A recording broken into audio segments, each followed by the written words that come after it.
Hey guys, welcome back to Table Torque. Who cares, brother? Who cares? We all know Uncle Todd never seems to care about his wrist. He always hits sideways and puts all the focus on his arm. You've probably heard this a million times. Everyone says it. But is that really true? Trust me, Uncle Todd's wrist is 4 times stronger than yours. The reason he's losing his wrist isn't because it's weak. It's because his overall connection through side pressure isn't matching the strength of his wrist. But it's a very plain statement. Let's go deep into it. When you are learning arm wrestling, they tell you it's just like other combat sports. The principle is the same. Attack the weakness. That's exactly what toe brawlers are doing. Taking your opponent's wrist reduces his efficiency to go sideways. But when you reach a higher level, that's where people who don't care about the wrist, specifically trained guys, start to shine. Most of the viewers watching this video are likely to brawlers. If you're going for a tournament or a super match, you don't know whether your opponent will take your hand or not. And if he does, what comes after that? We've seen many matches where the top brawler loses their hand and simply accepts defeat. Todd Hutchings has always made his point clear. The hand is a less important thing in arm wrestling. According to him, the most important thing is side pressure.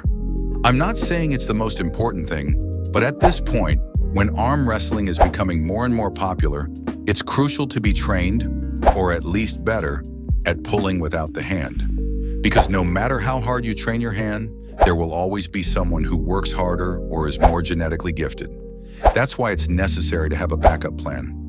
In arm wrestling, particularly during a top roll, the primary goal is to extend your opponent's wrist, what's commonly called cracking the wrist.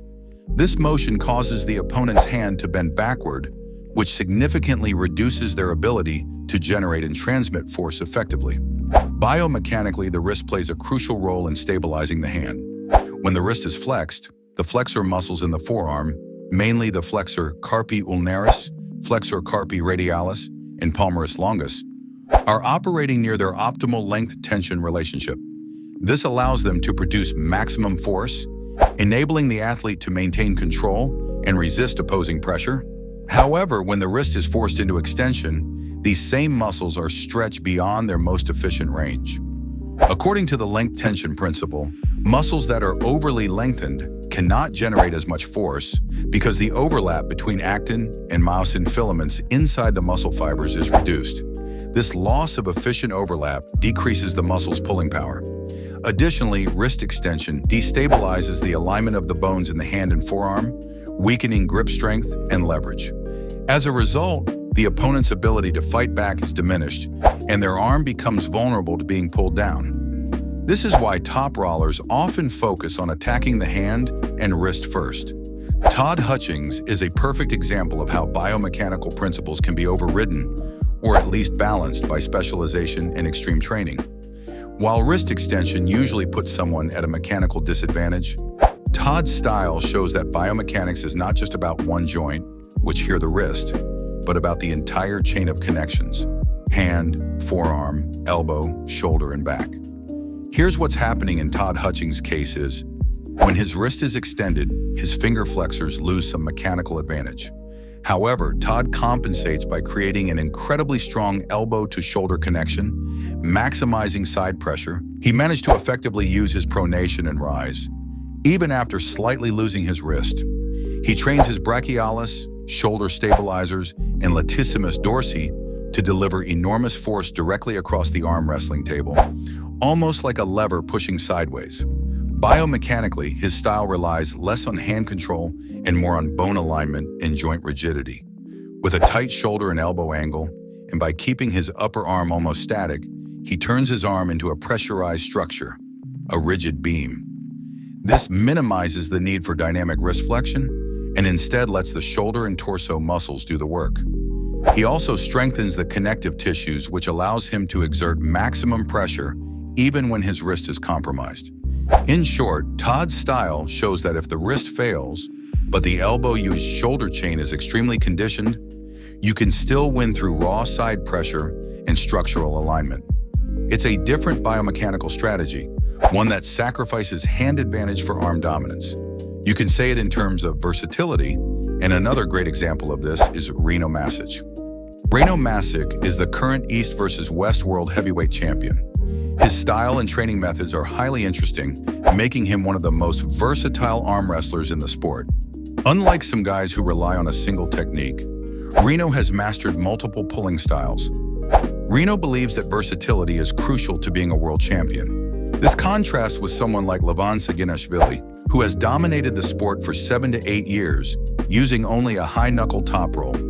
However, not everyone has the genetic advantages or massive frame size like Levan. For most arm wrestlers, developing multiple techniques is essential to compensate for weaknesses. If one strategy fails, another should be ready to back it up.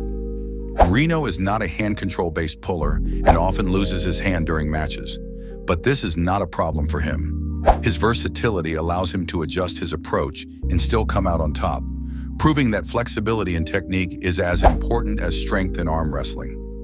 In a video from the Aussie Arm Wrestler channel, Aussie was seen measuring the hand sizes of various arm wrestlers. Surprisingly, Rino's hand was the smallest among them. He's aware that when competing at a very high level, he will face opponents with much larger hands, which could create challenges. So he trains and practices in a way that allows him to fight effectively, even without relying on wrist control. Top rollers struggle against him because if they take his hand, he immediately transitions to a flop wrist press. As we know, the flop wrist press is one of the best counters to a top roll, making Rino a dangerous opponent. Many people believe that Bacho would win his match against Rino because of the hype around him at that time. However, Rino proved his strength by matching Bacho's arm power. Rino was the better technical arm wrestler that night and didn't leave any openings for Bacho to win a single round. Currently, the top 10 super heavyweight world rankings are dominated by top rollers. These guys are almost unhookable. However, they all have one weakness, the flop wrist press. Top rolling a guy who doesn't care about hand control is extremely difficult, which is why Rino is so special. No matter where you put him, he will find a way to win. If you attend your local tournaments, states, nationals, and all, you'll notice that most guys pull in orthodox styles. So it's necessary to learn how to pull without relying on wrist control. Coming to Todd Hutchings, you may have seen how he beat Irakli. To understand how strong Todd was that day, you need to know how strong Irakli is. He's beaten guys like Rustam, Sasho, John, Paul Lin, and more. This match looked absurd. Irakli has amazing back pressure, which I thought would break through Todd's side pressure the way Prudnik managed to do in the past. But Todd was just too much that day. There were some issues in the match. Todd's elbow was flying at some moments, maybe due to muscle memory from training. He tends to lift his elbow when doing his usual sideway drags, and that habit could have carried into the match. Maybe not from training alone, but small errors in execution. In the end, what truly matters is how well you can adapt when things don't go your way. Todd and Rino proved that arm wrestling isn't just about controlling the hand, it's about using your entire body efficiently. The key to winning is staying composed and finding a way, even when the odds are against you. That's all for today. See you soon. And my final conclusion is Michael Todd is absolutely going to murder Vitaly.